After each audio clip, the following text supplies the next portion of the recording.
Hello guys, তোমরা সকলে কেমন আছো? আশা করি সকলে খুব ভালো আছো। তো এখানে দেখতে পাচ্ছ এগুলো কি বলো তো, জ্যান্ত কাঁকড়া। তোমরা সকলেই জানো, তাও আমি একবার বলে দিলাম।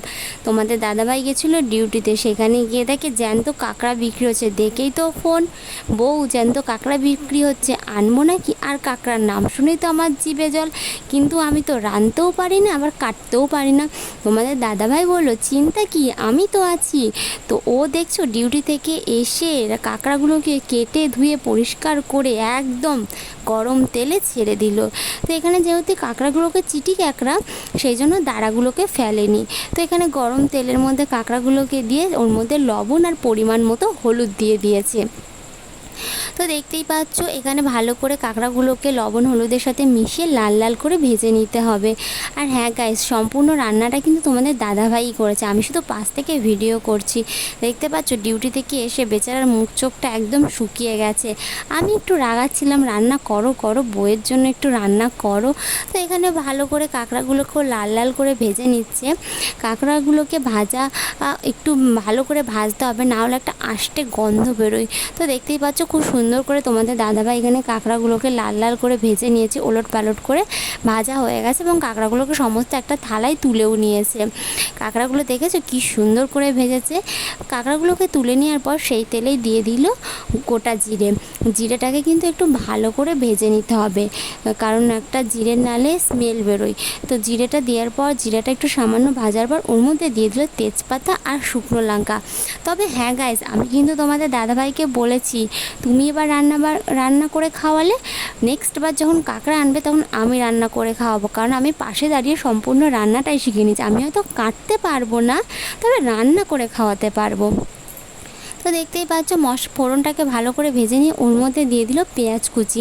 পেঁয়াজটাকে ভালো করে একটু নাড়াচাড়া করে নিয়ে ওর মধ্যে দিয়ে দিল আদা রসুন লঙ্কা টমেটোর পেস্ট, আর একটু পেঁয়াজও দিয়েছিল ওর মধ্যে, যাতে গ্রেভিটা একটু মাখা মাখা হয়। তোমরা চাইলে এখানে জিরে বেটেও দিতে পারো বা জিরের গুঁড়োও দিতে পারো। তোমাদের দাদাভাই এখানে জিরে আর ধনের গুঁড়ো দিয়েছিল, যাতে পাউডারটা দিয়েছিল। তো এখানে দিয়ে দিল লবণ। আর দেখছো গাইস, কাঁকড়া মানে মশলাটা থেকে কি সুন্দর তেল ছেড়ে দিচ্ছে। এখনই তোমাদের দাদাভাইকে বলছি, আমার এখনই জিভে জল চলে আসছে, তুমি তাড়াতাড়ি রান্না করো, আমি তো খাবো। আমার তো মানে দেখেই কত দিন পর কাঁকড়া খাবো, তাও আবার বরের হাতের। তো দেখতেই পাচ্ছ লবণ দেওয়ার পর এখানে দিয়ে দিল হলুদ গুঁড়ো। দেওয়ার পর ভালো করে মশলাটাকে কষিয়ে নেবে। আর দেখতে পাচ্ছ এখানে সামান্য দিয়ে দিচ্ছে কাশ্মীরি রেড চিলি পাউডার, যাতে কালারটা একটু সুন্দর আসে। কাশ্মীরি রেড চিলি পাউডারে ঝাল হয় না, তবে কালারটা খুব সুন্দর হয়। তো এখানে ভালো করে হলুদ লবণ কাশ্মীরি রেড চিলি পাউডার আর মশলাটাকে ভালো করে মিশিয়ে নিয়ে মশলাটাকে কষিয়ে নিয়েছে। দেখেছো কেমন কালার এসছে, ও আর মশলা থেকে তেলও ছেড়ে দিয়েছে।